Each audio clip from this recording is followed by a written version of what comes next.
नागपुरातील 150 वर्ष जुन्या मध्यवर्ती संग्रहालयातील प्राण्यांच्या कातडी असलेल्या ट्रॉफीज परस्पर जाळल्याचा आरोप होतो आहे। या सर्व ट्रॉफीजची किंमत कोट्यावधींच्या घरात होती। शिवाय या सर्व ट्रॉफीज अतिशय दुर्मिळ अशा होत्या, त्यामुळे त्या नष्ट करताना वन विभागाची परवानगी का घेतली नाही असा आक्षेप वन विभागाने नोंदवला आहे। त्यामुळे संग्रहालय प्रशासन चांगलंच अडचणीत आलं आहे। नागपूर जिल्ह्याला लागून ताडोबा, पेंच, नागझिरा, बोर, उमरेड, करंडला अशी 5 अभयारण्य आहेत। त्यामुळे नागपूर हे नेहमीच वन्य प्राणी अवयवांच्या तस्करीचं मुख्य केंद्र राहिलंय। असं असताना नागपूर मध्यवर्ती संग्रहालयातील 150 वर्ष जुन्या जवळपास 1200च्या वर ट्रॉफीज अर्थात वन्य प्राण्यांची शिंग, शीर आणि कातडी असलेल्या पेंढ्या परस्पर जाळण्यात आल्याचं प्रकरण पुढे आलंय। ब्रिटिशांनी 1862 मध्ये नागपुरात एक संग्रहालय बांधलं। या संग्रहालयात ब्रिटिशांनी शिकार केलेल्या प्राण्यांची कातडी काढून त्यात पेंढ्या भरून ठेवण्यात आल्या होत्या। जवळपास सर्वच प्राणी आणि पक्ष्यांच्या ट्रॉफीज या ठिकाणी होत्या। ब्रिटिश भारतातून गेल्यानंतर हे संग्रहालय भारत सरकारच्या ताब्यात आलं। भारत सरकार या संग्रहालयाची देखरेख करतं। या संग्रहालयाला 100 पेक्षा अधिक वर्षे झाल्यानं 1992 ते 1999 या काळात संग्रहालयाचं नूतनीकरण करण्यात आलं।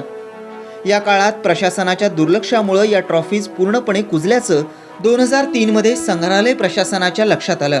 संग्रहालयाच्या प्रशासनानं ही बाब एका अहवालाद्वारे तत्कालीन अभिरक्षक मधुकर कठाणे यांच्या लक्षात आणून दिली। या अहवालावर अभिरक्षकांनी या ट्रॉफीज निर्लेखित आणि नष्ट करण्याचे आदेश प्राणी चर्म पूरकाला दिले।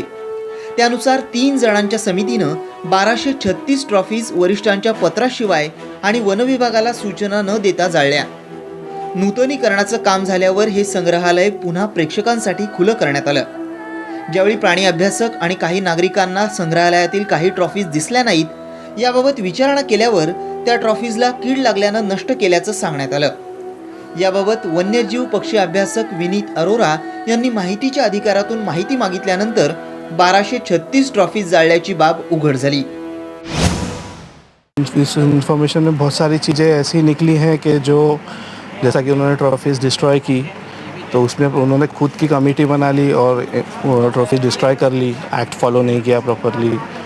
उसमें काफ़ी सारे आर्टिकल्स ऐसे हैं जो उन्होंने डिस्ट्रॉय कर लिए, जैसे टाइगर है, लेपर्ड है, वुल्फ है, वाइल्ड बफेलो है। कुछ बर्ड्स हैं जो अपने इंडिया से एक्सटिंक्ट हो गई हैं, वो डिस्ट्रॉय कर लिया। तो ये सब मुझे थोड़ा सा फाइंडिंग्स बहुत ऑड लगे और एकदम आई रेजिंग लगे। तो ये लेकर फिर मैंने किसी वाइल्ड लाइफ को एक लेटर के साथ में पूरा बंच उठा के RTI का दे दिया उनको। टैली देखते हैं जो उन्होंने मुझे दिया है, तो उसमें 1200 एंड समथिंग आर्टिकल्स हैं जो उन्होंने डिस्ट्रॉय किए हुए हैं पूरे रिनोवेशन।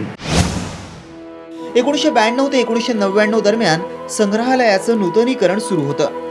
त्या दरम्यान या ट्रॉफीज एका खोलीत ठेवण्यात आल्या होत्या। यातील काही ट्रॉफीज कुजल्या होत्या, त्यामुळे इतर ट्रॉफीज खराब होऊ नये यासाठी 3 जणांची समिती तयार करून त्या जाळण्यात आल्या।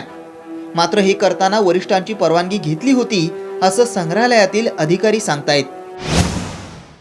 मध्यंतरीच्या काळामध्ये काय झालं की 1992 ते 1999 पर्यंत या संग्रहालयाची इमारत जी आहे ती थोडी खराब झाली होती। त्यामुळे PWD नागपूरतर्फे या इमारतीचं पूर्ण इमारतीचं रिनोव्हेशन झालं आणि त्यामुळे सगळी प्रदर्शन व्यवस्था ती बाजूला करावी लागली, खाली करावी लागली। त्यामुळे हे सुद्धा जे प्राणी होते ते प्राणीसुद्धा एका ठिकाणी ठेवण्यात आले होते। 7-8 वर्ष एका ठिकाणी राहिले। त्यामुळे नॅचरली काय झालं की हे जे प्राणी आहे यांची जी कातडी आहे ती ऑर्गॅनिक मटेरियलची आहे, म्हणजे ओरिजिनल कातडी आहे। त्यामुळे काय की याला फंगस लागली, याला जंतू संसर्ग झाला आणि अक्षरशः ते कुजले। ज्यांच्या पोझिशनमध्ये हे प्राणी असतात त्या पदाचं नाव आहे टॅक्सिडर्मिस्ट, आणि त्या टॅक्सिडर्मिस्टनं मला सांगितलं की सर असं असं झालेलं आहे। त्यानंतर आम्ही पर्टिक्युलर संबंधितांचे रेफरन्स, संबंधिताचे अभिप्राय घेतले, एक समिती नेमली 3 लोकांची, इथेच असिस्टंट क्युरेटर, त्यानंतर आर्टिस्ट आणि त्यानंतर टॅक्सिडर्मिस्ट। त्यांनी रिपोर्ट दिला, मला सादर केला, आणि त्या रिपोर्टच्या अनुषंगाने प्रत्यक्ष परिस्थिती पाहून ॲट वन्स मला हा डिसिजन घ्यावं लागलं की ते नष्ट करणे आवश्यक आहे। या ट्रॉफीज नष्ट केल्यानं 150 वर्ष जुने प्राणी आणि पक्षी नष्ट झालेत। यातील काही प्राणी आणि पक्षी भारतातून नामशेष झालेत। त्यामुळे नवी पिढी जुना वारसा पाहण्यास मुकली आहे। आताच्या प्राणी अभ्यासकांना अभ्यास करण्यासाठी या ट्रॉफीची मदत झाली असती, त्यामुळे त्यांच्याकडे दुर्लक्ष करणं आणि त्या परस्पर नष्ट करण्यावर प्राणी अभ्यासकांनी नाराजी व्यक्त केली आहे. ट्रॉफी जाण्याचं जो प्रकरण झालं ते ॲक्च्युली अतिशय म्हणजे अनफॉर्च्युनेट आपण ज्याला म्हणू असं आहे. कारण की या अतिशय जुन्या जवळपास 100 वर्ष जुन्या होत आलेल्या ट्रॉफीज होत्या. त्यात असे प्राणी आहेत, पक्षी होते की जे आता नामशेष झालेले आहेत. हे म्हणजे ज्याला आपण एक्स्टिंक्ट म्हणतो ते एक्स्टिंक्ट झालेले आहेत. जसं पिंक हेडेड डक आहे किंवा अजून काही प्राणी आहेत जे आता भारतामध्ये सापडत नाहीत. त्या काळी 100 वर्षापूर्वी होते. तर ह्या स्पेसिमेन्स हे सगळे तिथे होते आणि ते आता परमनंटली संपलेले आहेत. तर हे फार मोठं एक नुकसान झालेलं आहे. नुकसान तर भरपूर झालेलं आहे. याच्यामध्ये कसं प्रशासनाला काही ना काही ठोस कारवाई करायला पाहिजे. कारण जे प्राण्यांवर जे अभ्यासू मुलं होते किंवा ज्यांना अभ्यास करायचा आहे प्राण्यांवर, त्यांचा याच्यामध्ये खूप नुकसान झालेलं आहे. 1992 मध्ये 1990 असलेल्या वन्य प्राण्यांच्या ट्रॉफीची संख्या डिसेंबर 1999 ते 2003 यामध्ये फक्त 54 वर आली आहे. आंतरराष्ट्रीय बाजारातील वन्य प्राण्यांच्या ट्रॉफीची किंमत कोट्यवधी रुपयांच्या घरात आहे. त्यामुळे 1236 ट्रॉफीज परस्पर जाळल्यानं प्रश्न उपस्थित केले जात आहेत. वन्यजीव अधिनियम 1972 अंतर्गत वन्य प्राण्यांची ट्रॉफीज नष्ट करताना वनविभागाची परवानगी घेणं आवश्यक आहे. ती घेतली नसल्यानं हे प्रकरण संग्रहालय प्रशासनावर चांगलंच शेकणार आहे. या ट्रॉफीजला कीड लागली असल्यानं त्या आम्ही नष्ट केल्या असा दावा संग्रहालय प्रशासनानं केला आहे. मात्र या सर्व ट्रॉफीज मौल्यवान होत्या, त्यामुळे त्या नष्ट करताना पारदर्शकता ठेवणं आवश्यक होतं. यानंतर कायदेशीर कारवाई होईल ती होईल, परंतु नवी पिढी हा सगळा जुना वारसा पाहण्यासाठी मुकली आहे हे मात्र खरं.